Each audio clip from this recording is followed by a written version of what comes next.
ফাউজিয়ার ঘরে প্রবেশ করলেই একটি উৎকট গন্ধ নাকে ধাক্কা দেয়।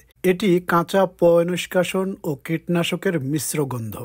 ফাউজিয়া জানান, প্রতিদিন সকালে তাকে এই ঘরে স্প্রে করতে হয়। এক হাতে পোকামাকড় তাড়ানোর স্প্রে এবং অন্য হাতে নাক ঢেকে তিনি বলেন, আমার বাচ্চারা নাস্তা করার জন্য নিচে আসার আগে আমি স্প্রে করি। এভাবেই আমার জীবন চলছে। I have to spray this house every morning. I have a lot of this different types of it to spray all the house before my kids start coming downstairs to eat their breakfast. This is how I live. Fauzia তার পরিবারের সঙ্গে পশ্চিম লন্ডনের একটি টেরেসড বাড়িতে 8 মাস ধরে বসবাস করছেন। আগের ঘরের বাড়িওয়ালা তার বাড়ি বিক্রি করে দেওয়ার কারণে গত এপ্রিল মাস থেকে ফাউজিয়া তার পরিবার নিয়ে হোমলেস। এনফিল্ড কাউন্সিল কর্তৃপক্ষ তাদেরকে এই বাড়িতে টেম্পোরারি বসবাস করতে পাঠিয়েছে। বাচ্চাদের স্কুল থেকে নতুন টেম্পোরারি ঘরের দূরত্ব 25 mile. This journey is the hell journey. And we've been late to school all the time.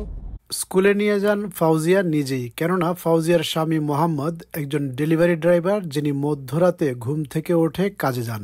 তারও 2 ঘন্টা লেগে যায় কর্মস্থলে পৌঁছাতে। Where I live now takes me almost 2 hours to get to work. ফাউজিয়ার ছেলে 9 বছর বয়সের ইসমাইল ও 12 বছর বয়সের মতিন প্রায় স্কুলে দেরি করে।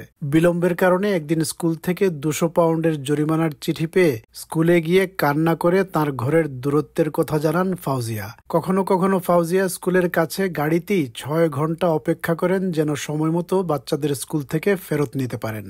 It's affecting everyone in the house because now they are missing like their childhood, everything. They can't do any activities.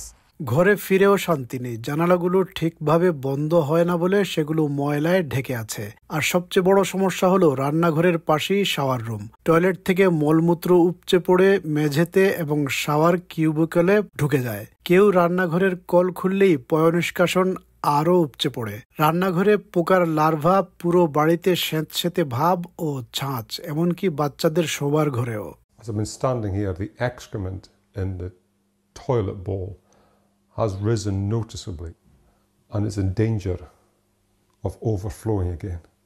There is also excrement in the shower and on the floor, and the smell is just unbearable. It's like a garbage chute, but like somewhere that we have to live in. So this smell is here, Yeah, and you cook in here. yeah.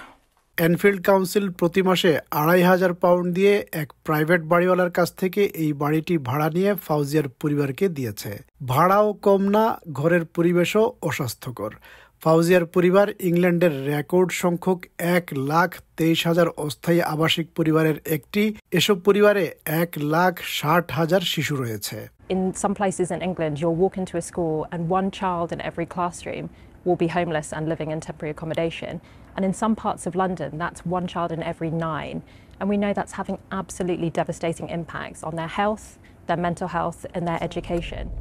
All the time I'm crying. School থেকে ঘরে ফিরতে প্রায় 2 ঘন্টার বেশি সময় লেগে যায় এই পরিবারের। I get tired, and then when I get tired, I take a shower, then I go sleep immediately. I don't even get time to do my homework. Sometimes I get detentions as well for not doing homework. ফাউজিয়ার পরিবারের বিষয়টি বিবিসির পক্ষ থেকে Enfield কাউন্সিলকে জানানোর পর মাত্র 48 ঘন্টার মধ্যে ফাউজিয়ার পরিবারকে বার্কিং অ্যান্ড ডেগেনহাম কাউন্সিল এলাকায় আরেকটি ঘরে স্থানান্তর করা হয়েছে। নতুন ঘরটি বসবাসের উপযুক্ত এবং স্কুলের কাছাকাছি, কিন্তু নতুন বাড়িটিও অস্থায়ী। ফাউজিয়া তাই এখনও এনফিল্ডে স্থায়ী ঘর পাওয়ার জন্য চেষ্টা চালিয়ে যাচ্ছেন।